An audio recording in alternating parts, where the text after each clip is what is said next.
Every day, something dramatic happens in the Caribbean that affects our lives. We'll give you the details. We'll give you the facts on Caribbean Perspective with Eddie Frederick.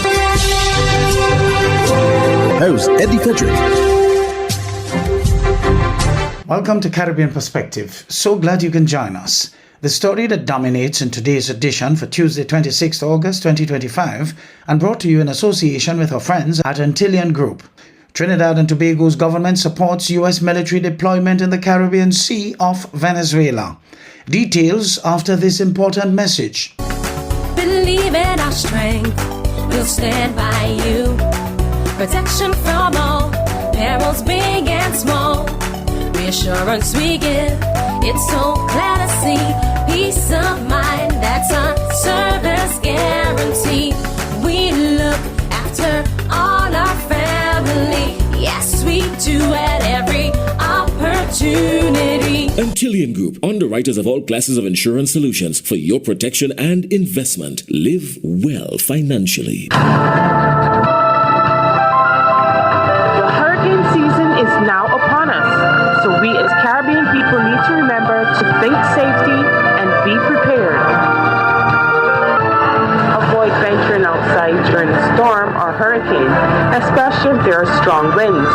Rooftops and other debris are often blown about and can cause great damage.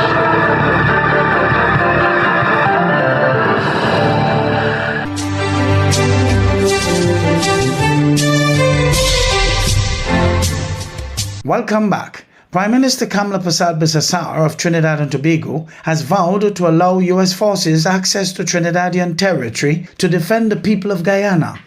The Prime Minister in a statement also said her government fully supports the U.S. government's deployment of American military assets in the Caribbean region to destroy the terrorist drug cartels.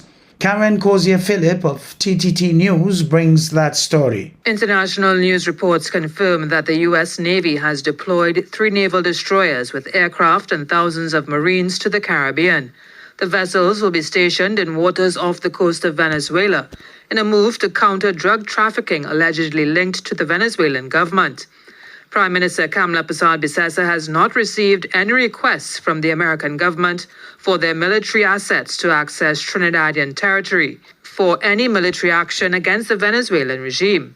However, she made it clear that if Venezuelan President Nicolas Maduro launches any attack against the Guyanese people or invades Guyanese territory, and a request is made by the American government for access to Trinidadian territory to defend the people of Guyana, her government will unflinchingly provide them that access.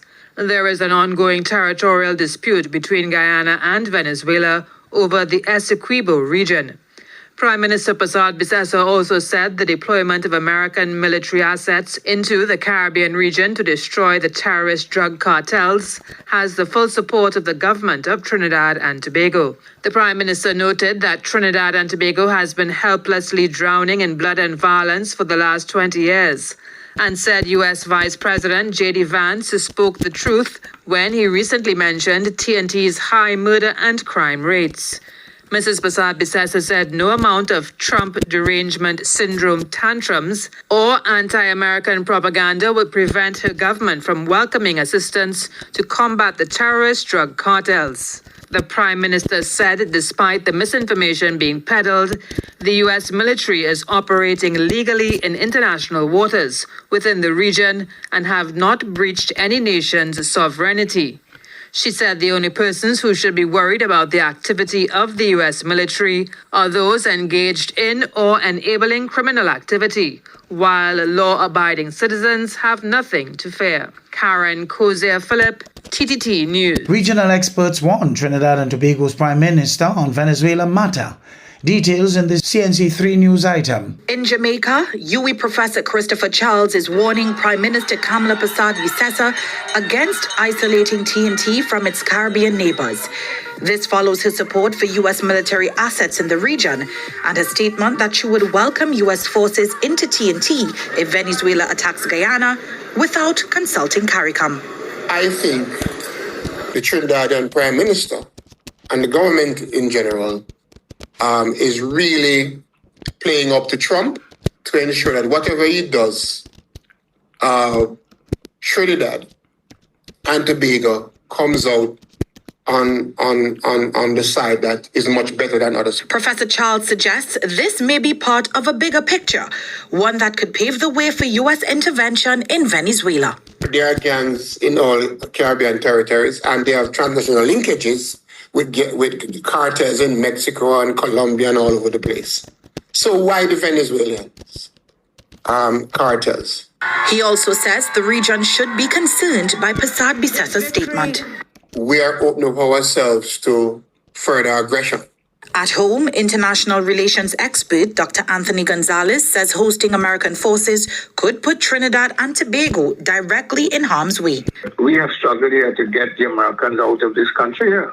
We fought in the 60s to get rid of the American base here. Why are you inviting the Americans here? Independencia nada. Leones siempre! He also warns against antagonizing the Venezuelans. Meanwhile, St. Vincent Prime Minister Dr. Ralph Gonsalves tells CNC3 News security decisions of this scale must be debated within CARICOM, not dictated unilaterally. As for the movement for social justice, the Prime Minister's remarks mark a, quote, day of shame and sadness for TNT. Political leader David Abdullah accused her of echoing a false U.S. narrative about terrorist drug cartels, a cover, he says, for military aggression. The PNM, so far silent, plans to hold a media conference at 1 p.m. on Monday, where they will respond.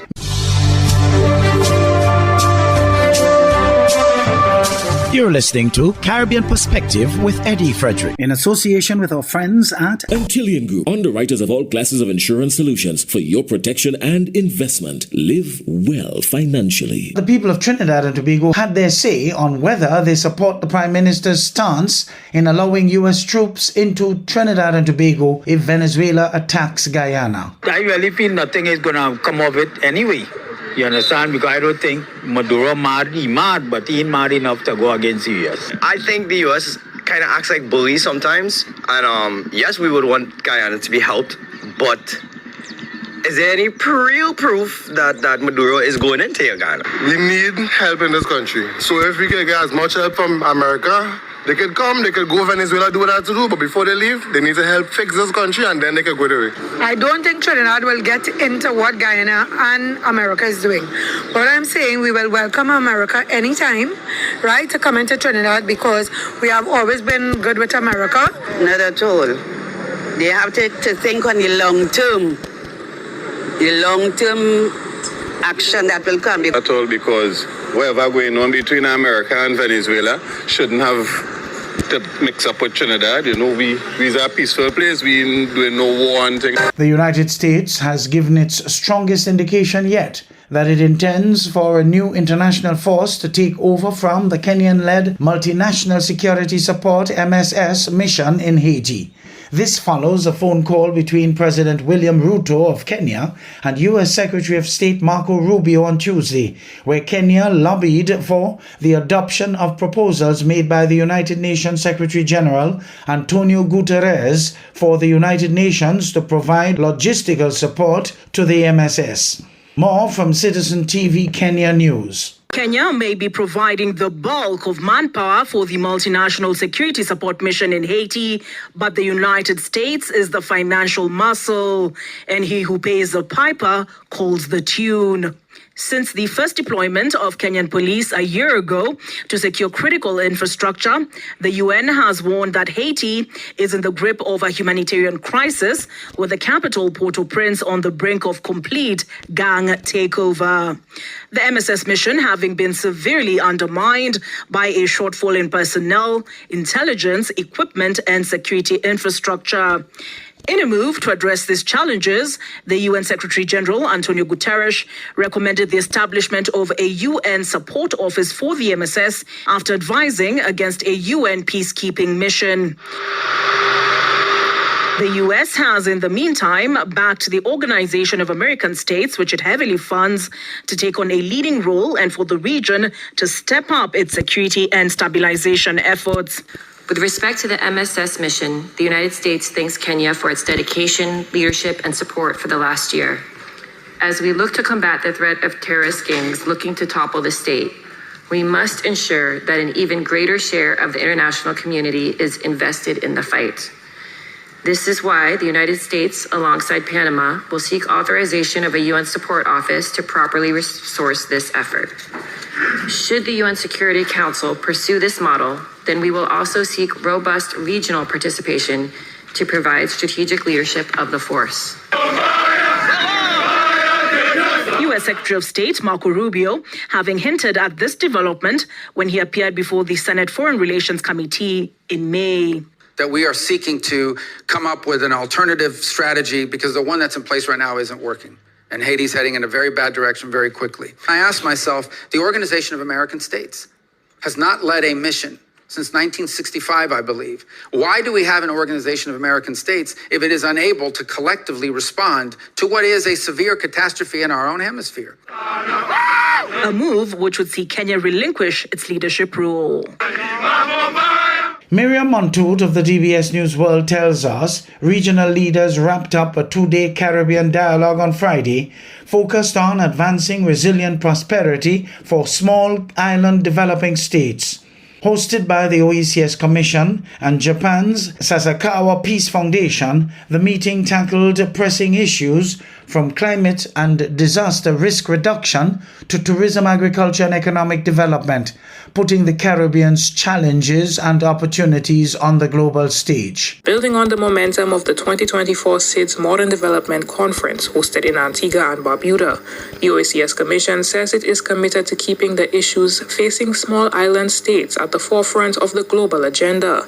Chamberlain Emmanuel, head of the OECS Environmental Sustainability Division, says that the Commission is pleased to partner with the Sasakawa Peace Foundation, since the foundation is instrumental in influencing global policy. We have representatives from our member states, from the government, relevant government ministries, from civil society, from private sector, from regional agencies with competence in those areas who know well those issues, and so are able to grapple with the challenges and propose solutions, talk about the gaps, the capacity, the finance and other innovative issues that are required, as well as weaving in those technical areas priority on youth and gender and community involvement and technology and data. The dialogue will inform the Sasakawa Peace Foundation of the challenges facing small island developing states. Similar discussions will be held in the Pacific Islands, Indian Ocean, and African countries. Next year, the foundation is organizing a global meeting in Tokyo to address the common challenges SIDS face. In July, the foundation will also co-host the World Island Summit with its sister organization, the Nippo Foundation. In my understanding, the biggest challenge and the most serious challenge is, of course, climate change. Yes, this is so serious. And also, we are now currently discussing is, under this, political situations under the new administration in the United States, we are facing more political uncertainties and economic, challenges. So, we should reconstruct our strategy or the relationships among the countries. Dr. Makino emphasized that local opinions are crucial to the conversations, as the Caribbean region is underrepresented in global political discussions. For the DBS News World, Miriam Montoute reporting.